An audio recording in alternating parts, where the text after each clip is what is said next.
and that he is not supporting Ruga. But there are now documents floating where contract has been awarded and letters have been written, and it has come from the office of the vice president.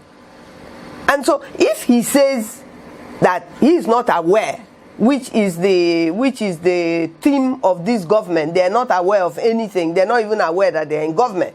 So if he says he's not aware, then it means that he doesn't know what is happening in his office. That's the meaning of that. And so it is worrisome when you have a vice president that it is perceived, according to him, who is the primary mover of these things that the citizens are talking about, and he says he's not aware. So why is he the vice president? What then is he aware of? We have a vice president who is a Christian and is not protecting the interests of Christians. He was voted for and supported by his church, by a lot of Christians. A lot of Christians did not, some did not support him, but the majority of the votes that were cast because he was on the ticket. Now, when that is looked at, you see, you cannot say that you won't bring religion into this thing, because recently I read and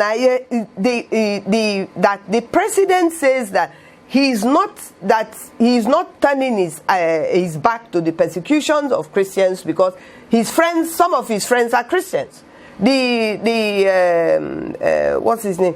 The Archbishop of Canterbury in the UK is the president of is the friend of the president. He even visited the president when the president was unwell in the UK. He's his friend. And so when he says that his friends are Christians, he's right in saying that his friends are Christians. But that does not mean that he's protecting the interests of Christians. You know, so, but if we are now being deceived in this manner, that we have a Christian vice president, like the time that some traditional rulers went to the president a few months ago, and was talking about lack of development and all of these things, and that Niger Delta people are not against the president and all of that, and they raised the issue of development. The president quite rightly, as far as I'm concerned, the president quite rightly told them off.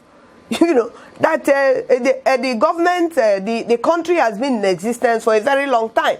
And so if from the time that this country has been in existence till now, you people are not developed, then you must ask questions. And those questions must be asked inwardly. And quite honestly, I don't see, I as much as I'm offended by it, I cannot argue with that, you know, up to a point. Because yes, if we have sat down and accepted this non-development while other people are controlling our resources and taking away our resources, it is only recently that we got to know that 90-something% of the oil wells of this country, the private oil wells of this country, were in the hands of people from a particular region and a particular religion. We didn't know that, and it's been going on, and it's been going on for years.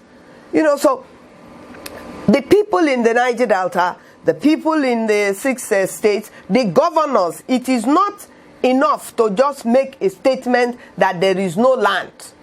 We, the people, must also get up and make those statements and stand by those statements that we definitely do not have any river, any swamp, any creek, any waterine area. No inch of river state is for Ruga. And the places where they are and have been, those places must be readdressed.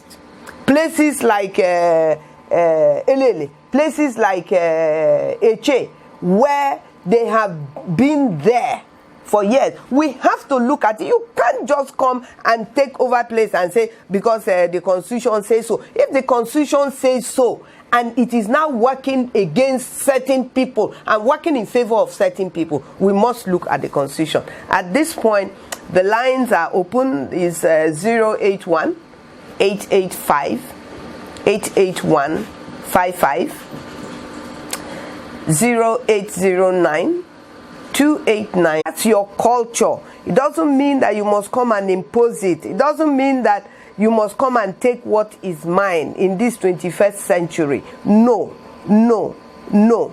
And the politicians, our governors, our lawmakers, senators, House of Representatives, State Assembly, local government chairmen, people who have appointments, we are calling on you quietly now. You have to rise up to this occasion and show us that you're working for us. On that note, we thank you very much for tuning in, and I look forward to next week. Thank you very much, and God bless you.